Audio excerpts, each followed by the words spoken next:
Wes Craven is undoubtedly one of the most influential filmmakers in all of horror, having given us A Nightmare on Elm Street, Scream, and a litany of other titles. And with us coming up on the 10th anniversary of his passing, we thought that it was time to take a look at some of his more underrated films. Because personally, he's responsible for some of my favorite movies of all time. So today we're going to go back into the catalog and look at some of our classic videos on his more deep cuts. Hey friends, I'm Tyler Nichols with JoBlo, and thank you so much for joining me today. First, we're taking a look at the time that Craven gave us a techno twist on the classic Frankenstein story with Deadly Friend. Then we're looking at why it's not a good idea to break into someone's house as we tear in to The People Under the Stairs. Finally, we're looking at the time that Craven tried to manufacture a franchise that didn't quite work out, despite its zany and charismatic villain, with Shocker. So let's dive into the master of horror as we celebrate the life and career of Wes Craven with some of his most underrated films. In 1984, Wes Craven was coming off of the massive success of A Nightmare on Elm Street, a film which, for better or worse, would reinvigorate and change the horror genre for years to come, with the new emphasis being on colorful villains, ultra-gruesome violence, and volume, with sequel after sequel being released each and every year. Yet Craven, who was initially offered a job directing the controversial sequel, A Nightmare on Elm Street 2: Freddy's Revenge, opted to depart the low-budget New Line Cinema for the greener pastures of Warner Brothers, where he hoped he'd be able to branch out from the horror genre by signing on to direct a science fiction thriller called Friend, which was described as being in the vein of John Carpenter's Starman from the year before.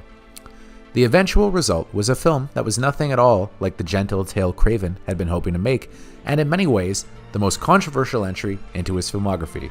So join us as we take a look at what the fuck happened to Deadly Friend.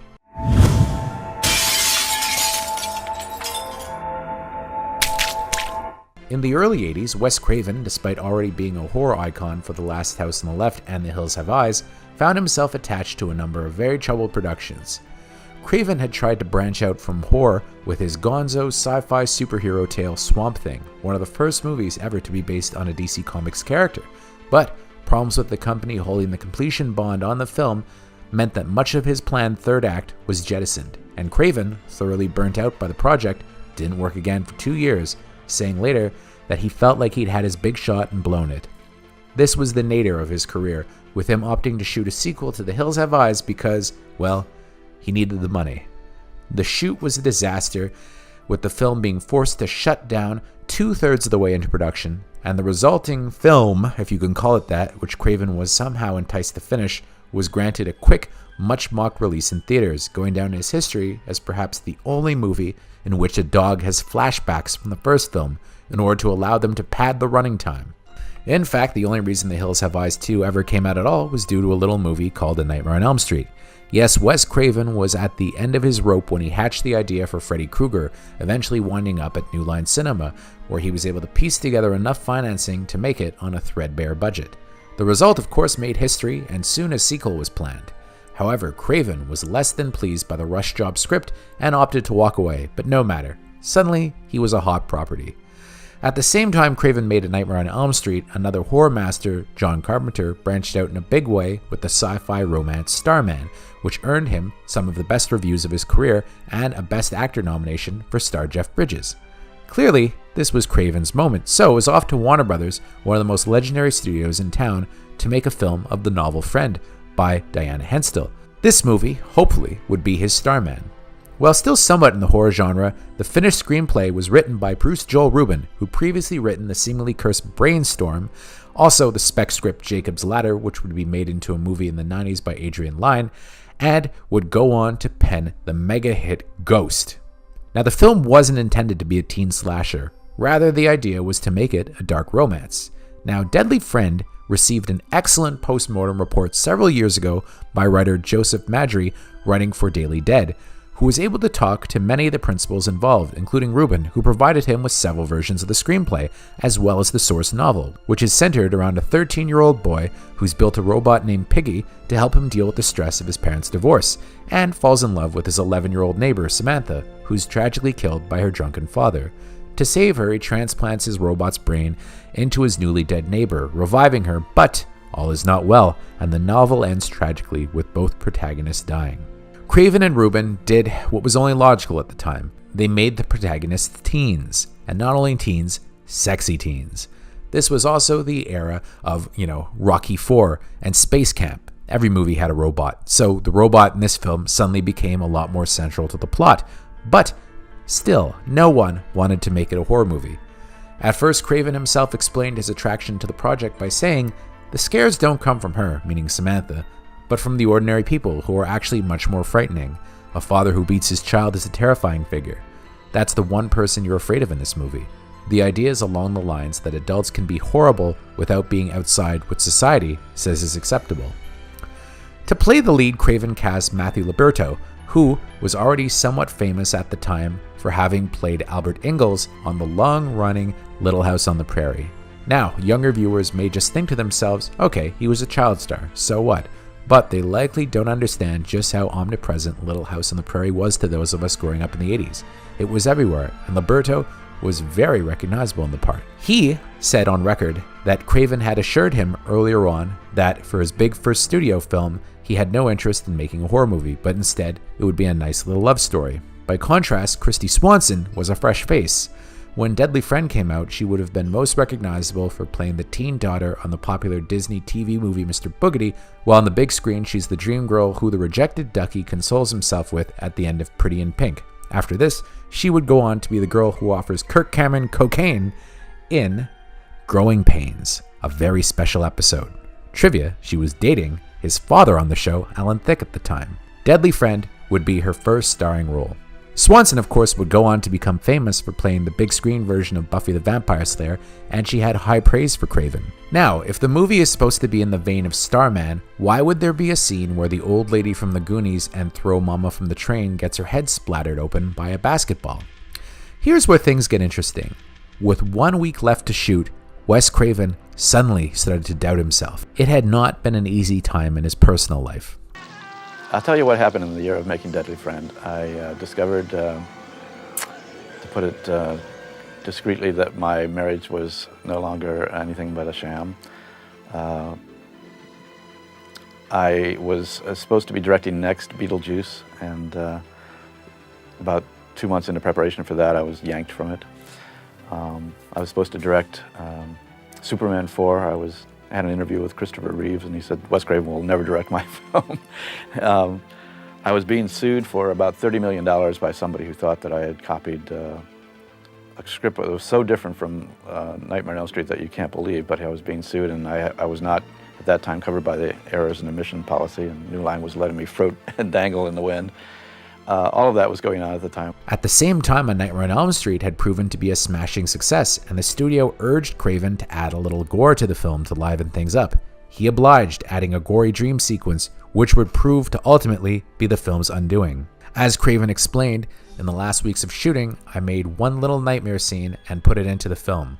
It was the big hit of the screening. So then they came to me and said, listen, what we need is more of that stuff. What we're doing is adding to the deaths of a few of the people. A jump from the beginning, a new closing scene, and 2 nightmares. The sort of Wes Craven touch.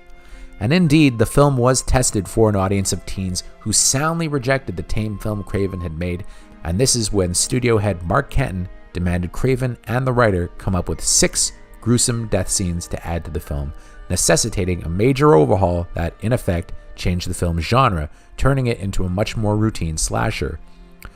Craven was strong-armed by the studio, and the gore scenes included the now infamous basketball murder. The title of the film, Friend, was no longer appropriate, thus a change at first to artificial intelligence, then to AI, and this, of course, all made it sound like a robot movie, which it only kind of half is, although the robot, BB, apparently cost a hefty $20,000 to construct. Much of the more whimsical character-based plot was excised, with the added gore scenes to the film being too scattershot. At times, it played like it was a PG-13 love story, while at others, it was a hardcore R-rated horror flick. Obviously, the studio decided to go all in on the horror aspect. The film was especially controversial thanks to the tacked-on horror ending where Samantha's corpse turns into a robot and kills Paul, the lead. Bruce Joel Rubin explained that this was solely the work of Kenton, explaining, of course, that you don't tell the president of Warner Brothers that his idea stinks. The film's fate in many ways would parallel another movie being made at Warner Brothers at the same time, Cobra, starring Sylvester Stallone, where the initial, moody graphic action film was, at the 11th hour, shorn of over 25% of its running time after running afoul of the MPAA.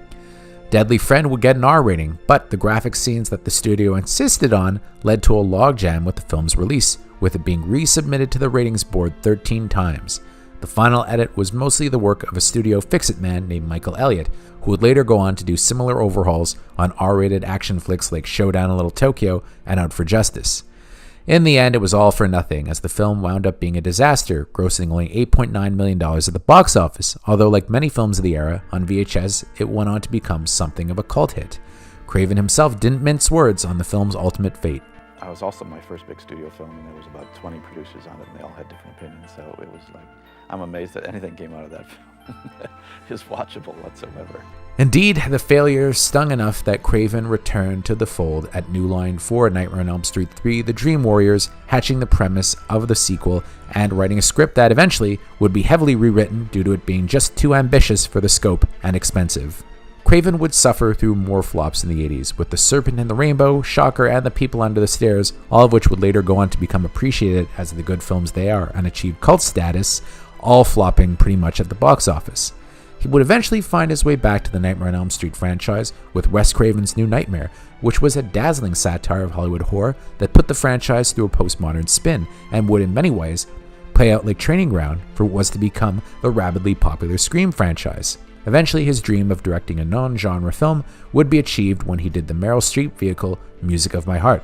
Although he wouldn't be able to stay away from the genre for long, despite that film doing pretty well at the box office, with his cursed going poorly enough it got its own What the Fuck Happened episode a little while ago, although he would have much more success with the awesome thriller Red Eye and then Scream 4 before tragically passing away in 2015, being remembered by most horror fans who met him as one of the really nice guys in the business.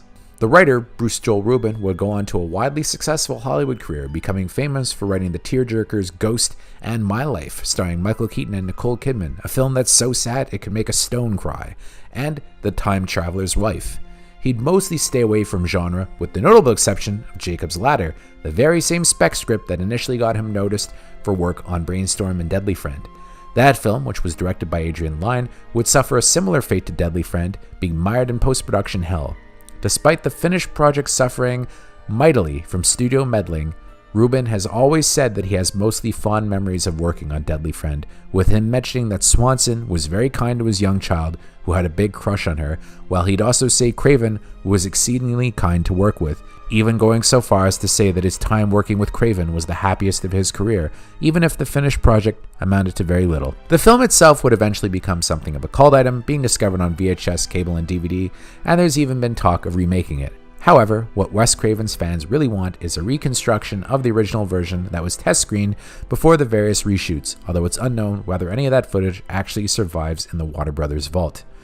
Restoring movies from the era is very hit and miss, and if Craven himself didn't hold on to the first cut, it's unlikely that it survives, leaving Deadly Friend only available in its much maligned and compromised form.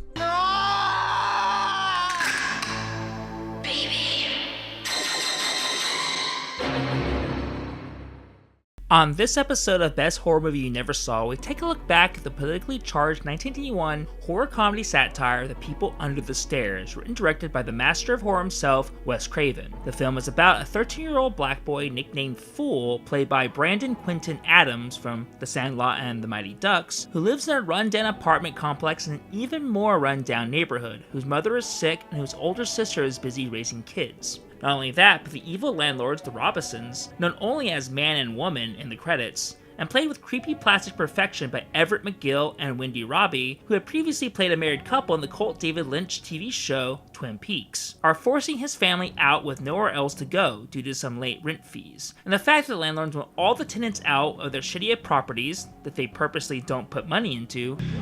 And they got their fingers in the real estate, started making a lot of money taking over people's homes. The more money they got, the greedier they got. The greedier they got, the crazier they got. To create condos and have clean people living in them. We build a nice, neat condominium, we get clean people in there. a racist dog whistle that gets more explicit later in the film. So, with no one else to turn to, Fool gets offered a job robbing the landlords from his sister's criminal friend Leroy, played by an enigmatic Ving Rhames. Now this is the big one, and somebody deserved to be robbed. Somebody who don't care nothing about families or about the neighborhood. He just want to bring the wrecking ball in so he can line his pockets. What are you talking about? The landlord, that's it. Though, however, when they finally break in, they discover they're locked in the house where everything is booby-trapped and inescapable, so now they have to run for their lives as the landlords return and start stalking them with intent to kill. Things get more complicated when Fool discovers a young girl named Alice, played by A.G. Langer, introduced as a Robeson's daughter, who is being tortured and abused by her would-be parents. Remember not to bruise her face. Bad girls burn in hell. And the landlords are keeping people locked up underneath the house, the titular people under the stairs. We find out where former children of the Robesons abducted, like Alice, and who were then abused, mutilated, and sent to be locked up for misbehaving, including the helpful Roach, played by It's Always Sunny in Philadelphia's Sean Whalen, who got his tongue cut out for back-talking, and then found a way to escape in the walls, and is now being constantly pursued. He doesn't talk much, does he? His tongue's cut out.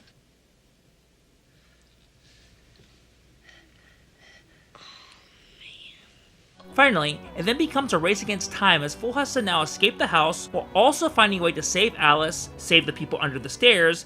Listen, there's a way out for you guys. If you can get past the man. Save his family, and save his neighborhood. And the Robesons aren't going to go out without a fight. Now, like most films on Best Horror Movie You Never Saw, plot is not really the reason to watch the movie, or at least not the main reason. The People Under the Stairs, for instance, contains a lot of thematic power for the way it takes a prescient and hard-hitting look at class disparity and class warfare in this country. In fact, here's Wes Craven saying so himself in a contemporaneous interview with Fangoria, stating, "The People Under the Stairs is a raw film with no dreams in it whatsoever. It's an extraordinary real situation involving an awful family that shouldn't exist but unfortunately often does." And on a 2015 Blu-ray commentary track released by Scream Factory, Craven refers to the Robesons' house as representing the whole society of the United States. This includes things like mass incarceration. For instance, the US has the highest prison population in the entire world, trapping women into roles of servitude and obedience to the status quo. What happens to the people when you make them leave their homes? I don't believe I was speaking to you. Speak when spoken to, that's what good girls do. And using racism and prejudice to keep marginalized people out. There's no community here. All I see are a couple of... To suffer in squalor while hoarding inherited or unfairly gained wealth.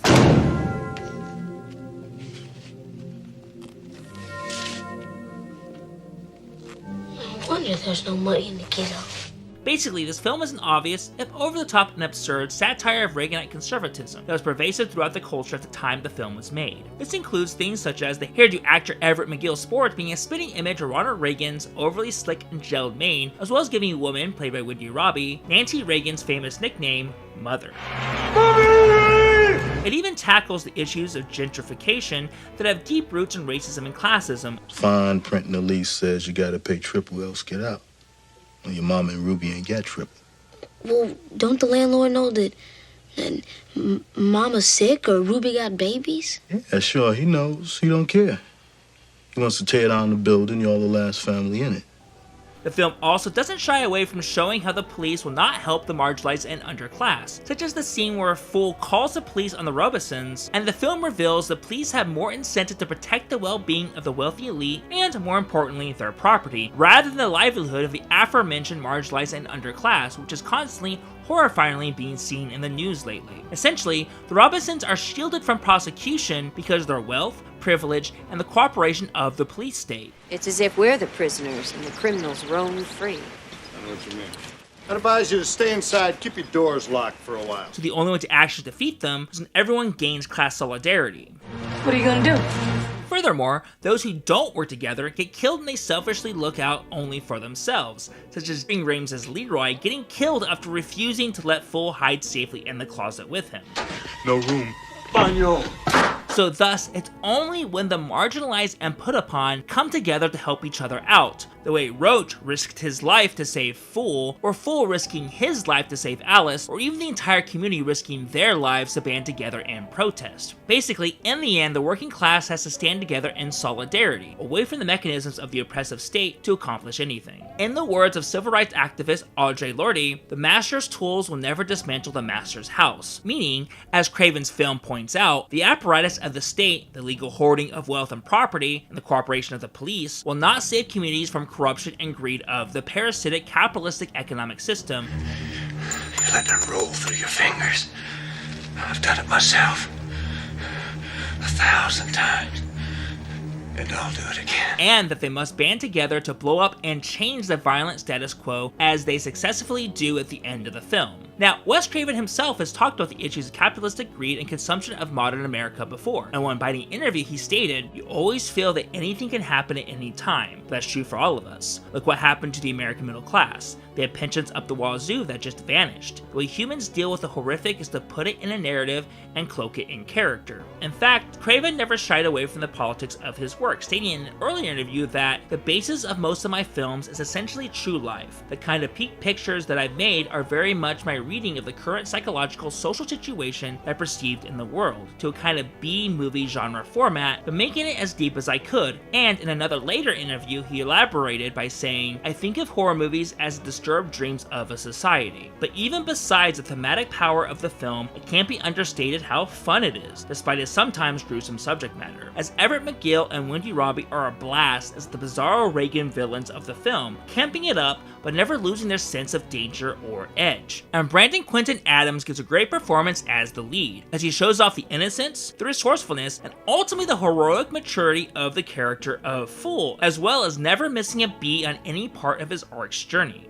Honestly, the whole cast is great, which helps sell the tricky satirical tone the film sets out to maintain. Now, while the film was a box office success, making $30 million on a $6 million budget, as well as getting mixed to positive reviews, it didn't seem to have the same cultural staying power as some of Craven's other films, such as Nightmare on Elm Street or Scream. At the time, the general consensus for those who dismissed it in 1991 had to do with the jarring tonal shifts between the nominally comedic tone and children's perspective, contrasted with the more gruesome blood and gore later in the film, with critic Roger Ebert even saying that he wasn't a fan of films with cannibals under the basement, and how it should be called Funeral Home Alone due to Fool's clever antics against the two villains. Meanwhile, if you're looking for a fun horror comedy that actually has something meaningful to say about our world, give Wes Craven's The People Under the Stairs a shot. You can currently stream the film on Shudder as well as most streaming platforms, as well as buy it on DVD or Blu-ray.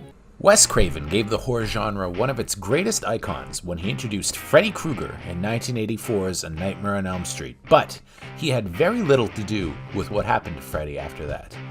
As his character's story continued, Craven had zero creative control over the Nightmare series, aside from when he co-wrote the third film, and of course when he wrote and directed the seventh film in 1994, Wes Craven's New Nightmare. But he didn't see much money from them.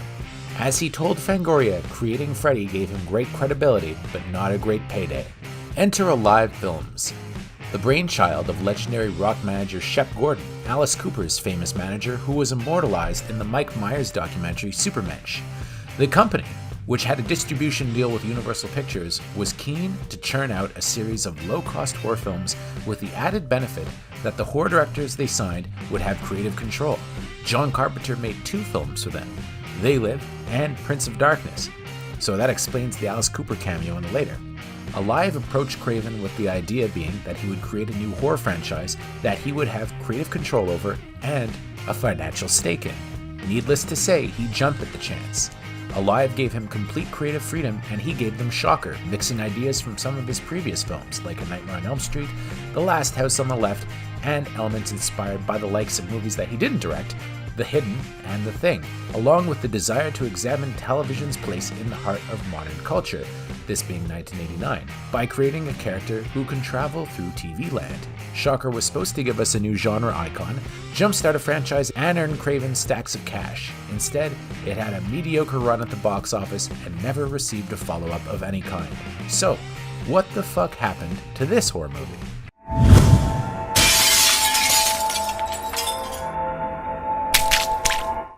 Looking back at the production and 1989 release of Shocker, it's obvious that the legacy of Craven's earlier creation, Freddy Krueger, was hanging over this project like a cloud.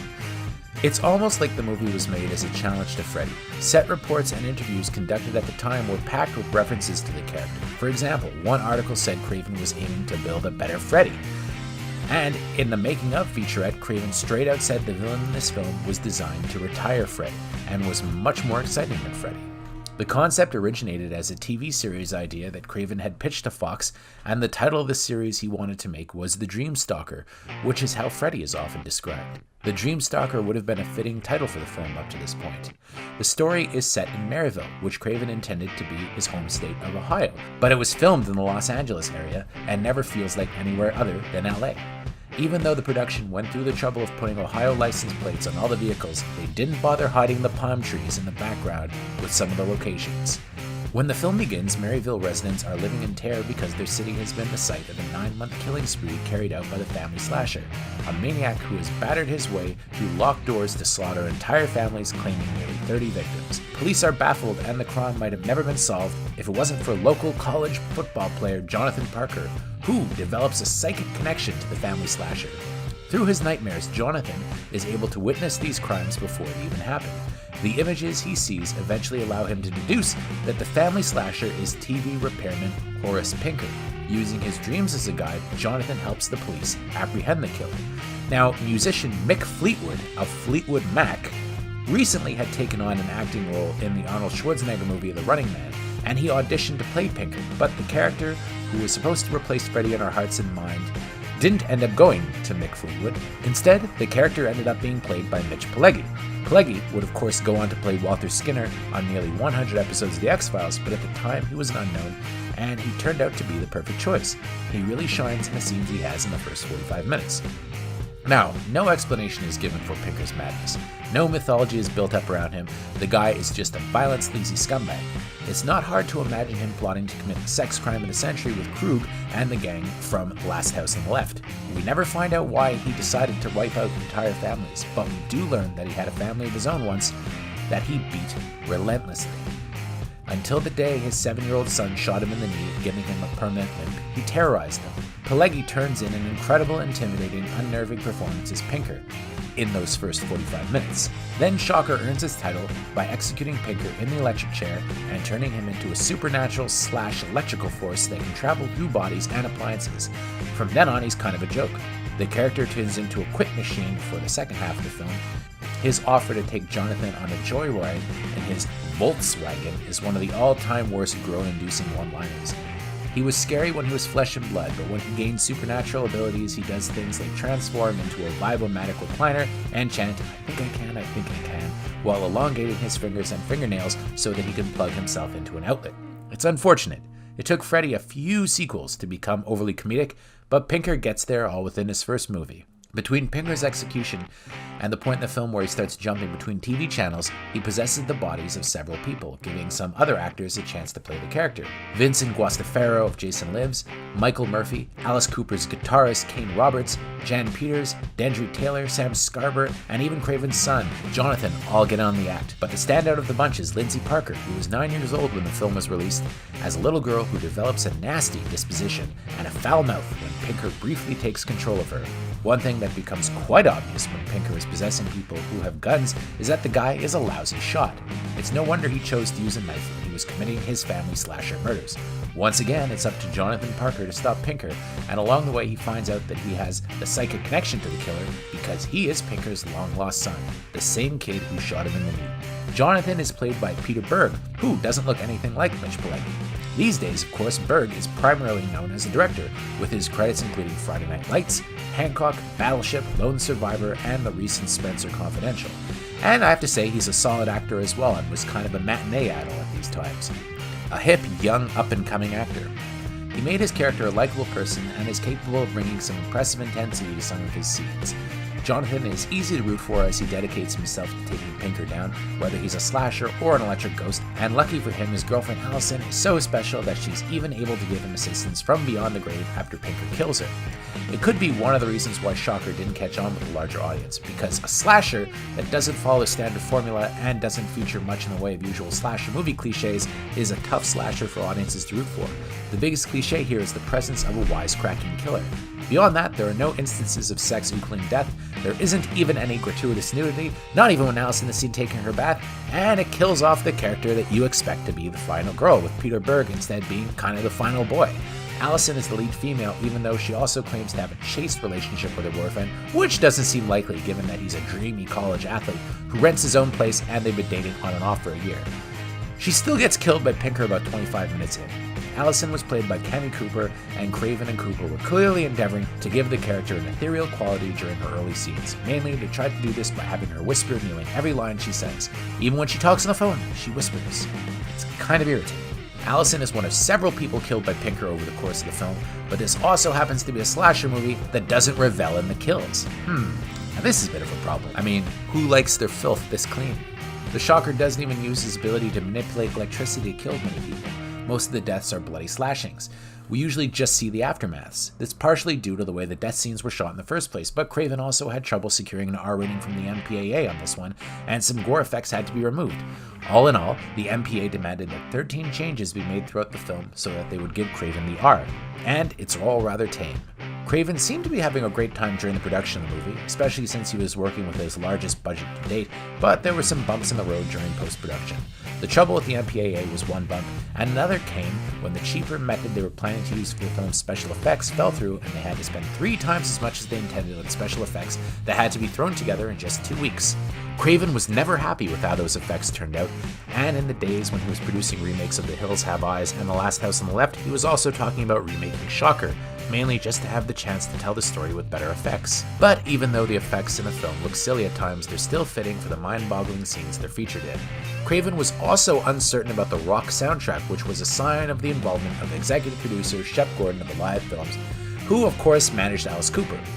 While Craven may have felt that an orchestral score would have worked better for some scenes, the film's fans loved the soundtrack and had a lot of fun rocking out to the likes of Megadeth, Dangerous Toys, Bonfire, Iggy Pop, Dead On, and the Dudes of Wrath while watching Horse Pinker do his thing. The most likely reason why Shocker only developed a cult following instead of becoming a big hit is the fact that the story jumps around all over the place and the film is extremely inconsistent in tone. What starts off as a promisingly chilling slasher goes off the rails and becomes an insane live-action cartoon.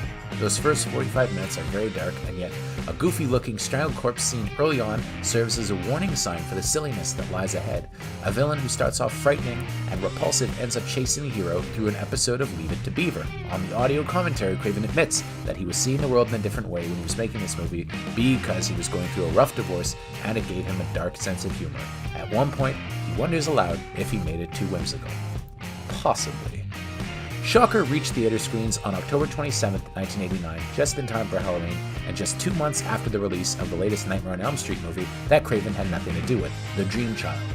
In the end, the icon the film had challenged, the one whose success Craven was chasing, beat Horror's Pinker at the box office. Shocker's domestic total was only $16.5 million, and the fifth Freddy movie, despite scathing reviews, made over $22 million. That's less than half of what the previous Elm Street movie had made a year before, showing that Freddy was kind of on his way down the drain, but it was still enough to overcome Horror's Pinker. While Shocker wasn't successful enough at the box office to kick off the franchise it was supposed to lead to, and the live films didn't last much longer as a company, it's tough to feel cheated by the lack of sequels. Are they really necessary when Pinker already goes through multiple movies worth of changes in this one's 109 minutes? Shocker quickly developed a solid cult following, but some checking it out for the first time more than 30 years down the line will have to accept the issues that fans see as part of its charm. The film is a mishmash of ideas that doesn't really hold together. The fluctuating tone and the ridiculousness of it all earns the film a place in the heart of some viewers while repelling others. For audience members who find Shocker's scattered ideas and tonal shifts to be off-putting, the movie is a mess, and it has been ever since it was released. But if a viewer can appreciate the craziness it has to offer and overlook the dodgy effects, it's just as entertaining now as it was in 1989. Which do you think is the most underrated of Wes Craven's entire filmography? Are there any you'd like to see us cover on the channel? Let us know and we'll see you in the next one.